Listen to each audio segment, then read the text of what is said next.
And so, what does bird watching mean to you on a personal level? As in terms of the activity, what does it signify as a hobby? Well, today, very frankly, it is just enjoying my moment outdoors and getting away from structured, human-centric life, our types of cities and constructions, and the uh, very straight lines that are there in human Yeah, surroundings. Whereas you go out watching birds and you get into an area which has no straight line. It's all, all trees and grass, and it's just so lovely. So being in that habitat and just being with the bird in the moment is what is very important. And to me, bird watching is not about chasing birds like people do. Across the country or the world. But I'm happy to go to my backyard, my patch, as they call it, and see, watch the same bird every day. It doesn't matter. It's always a different, it becomes a different animal every day you watch yeah. it. So bird watching is that you're being in the moment,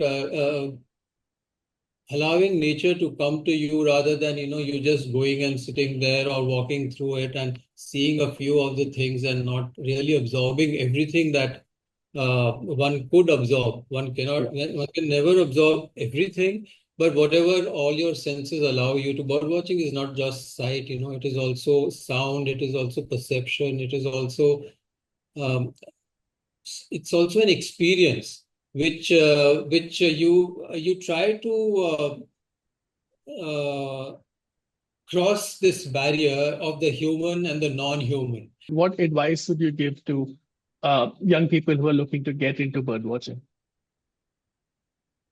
Enjoy yourself. Bird watching is something that is really enjoyable, and spend more time in the field. Enjoy yourself. If you like photography, fine, but study the birds, study the books about them. There's a lot of theory which makes practical bird watching easy, practical study easy. And by theory, I don't mean some big fat tomes. There are very, very good books on birds nowadays, and uh, even if those books relate to perhaps England or America, there are concepts that can relate to what's happening in India and how to watch. You take those concepts from those books and convert them into um, your experiences in India. So I would say read deeply, enjoy your birding, and spend as much time as you can with the birds. That is a yeah. And final question: the H.S. Bloomer Award was announced yesterday with you as the recipient. So, can you just talk about how it feels to be recognized and what your response to the announcement is?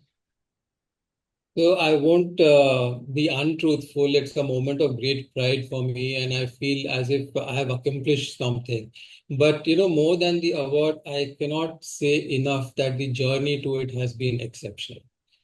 I mean, it's bibliography is a sort of an esoteric science. It's a drudgery work. But going through those old volumes, leafing through those disentangling pages in libraries who have had the foresight to retain copies of journals, because nowadays it's so difficult, space is so not available, that old literature is just dumped in the, but there have been libraries. So going through them, reading through literature, I read more in a book. When I read, I look at the index first, I look at the bibliography first rather than reading the book. So that is sort of, like a bloodhound, one goes working back further and further back and looking at literature. So I really enjoyed all that. But yes, sometimes I used to think that what is all this bibliography good for? Will anybody ever use it?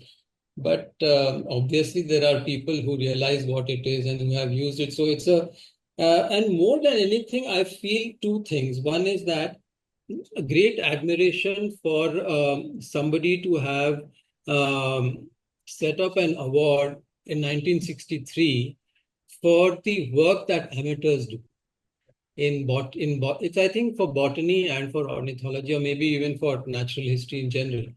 But and the Linnean Society, which calls itself the oldest learned society in the world, they have been consistently giving an award every year since then. So there are people who have benefited. That is one thing which I really admired.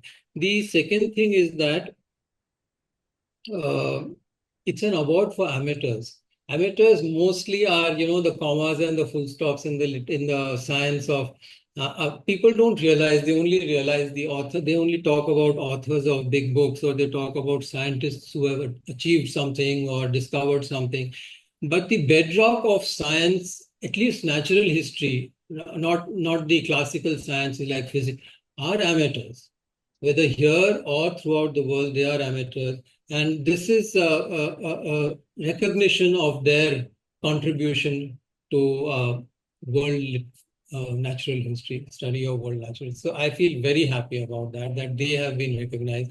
And for India, it is a first award for India, and perhaps for Asia, I'm not sure.